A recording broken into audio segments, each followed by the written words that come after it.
কিছু হবেই। ও চোখের পানি ছেড়ে দিয়ে চোখ বন্ধ করে নিল। এখান থেকে আর উম, বাড়ি ফিরে যাব না। নিজেকে শেষ করে দেব। নিজের দোষে আজ এই দিনটা দেখতে হচ্ছে।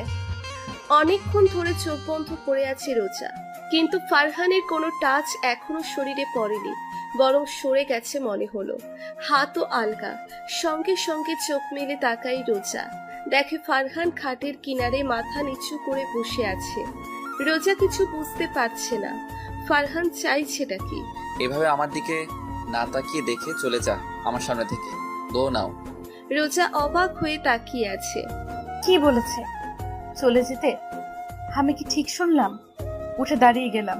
আমি সত্যিই যাব। তুমি? কেন, তুই কি ধর্ষণ হতে চাস নাকি? না, কিন্তু যা বলছি, এই মুহূর্তে যদি না যাস তাহলে যা করিনি তা কিন্তু করে দেব। আমি মেয়েদের যথেষ্ট সম্মান করি, তাই তোকে ছেড়ে দিলাম। কিন্তু কোনোদিন আমার সামনে আসিস না, তাহলে আমি এই কাজটা করেই ফেলবো। তোর জন্য আমার জীবন তছনছ হয়ে গেছে। আমি তোকে জাস্ট ভয় দেখানোর জন্য এত কিছু করেছি। কি হলো, এখনো দাঁড়িয়ে আছিস কেন? যা। রোজা আর কিছু না বলে ঝটপট শাড়ি নিয়ে বাথরুমে চলে যায়। কোনো রকম পরে দরজা খুলে বেরিয়ে যায়। বাড়িতে এসেই কারোর সাথে কোনো কথা না বলে রুমে চলে যায় রোজা। এখনো ও ভয়ে আত্মা কাঁপছে। রোজা কি ভয়ঙ্কর কিছু ঘটতে যাচ্ছিল? কিন্তু আল্লাহ বাঁচিয়ে দিয়েছে। রাতে শুয়ে আছে খাটে রোজা, বারবার ফারহানের কথা মনে পড়ছে। রোজা ওর ফ্রেন্ড আনিশাকে কল করে জেনেছে যে ফারহানকে ভার্সিটি থেকে বের করে দিয়েছে, আর সব ওর জন্য। এসব শোনার পর তখন থেকেই খারাপ লাগছে আমার। এই এই মিথ্যা বলায় ফারহানের এত বড় ক্ষতি হবে জানলে কখনো বলতাম না। সাথে ফারহানের জন্য শ্রদ্ধাও আসছে। ও চাইলেই আমার সাথে অনেক কিছু করতে পারতো, কিন্তু ও এভাবে কিছু করেনি।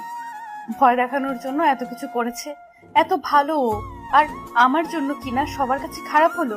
রোজা ভার্সিটিতে এসে সোজা স্যারের রুমে এসে নক করে ভিতরে ঢুকলো। স্যারকে সব বলতে হবে যে ফারহান আমার সাথে খারাপ কিছু করেনি। আমি সেদিন মিথ্যা বলেছি। যা শাস্তি দেওয়ার আমাকে দিক, আমি মাথা পেতে নিব। স্যার স্যার আমাকে দেখেই দাঁড়িয়ে গেল। আরে রোজা মাঝে এতদিন পরে এলে? আমি তো জানি ওই রাস্কেলের জন্য ভার্সিটিতে আসেনি। ওকে আমি ভার্সিটি থেকে বের করে দিয়েছি। এখন তো আর সমস্যা নেই, তাই না মামুনি? তোমার আব্বুকে কিছু বলেছো এসব? না। বাঁচালে মামুনি। আমি তো চিন্তায় ছিলাম কখন তোমার আব্বু এসে আমার চাকরিটা খেয়ে নেয়। না বলে বাঁচিয়েছো। ফারহানের মতো ছেলেকে এমন শাস্তি দিয়েছি, ওর আর কোনো ভার্সিটিতে পড়তে পারবে না।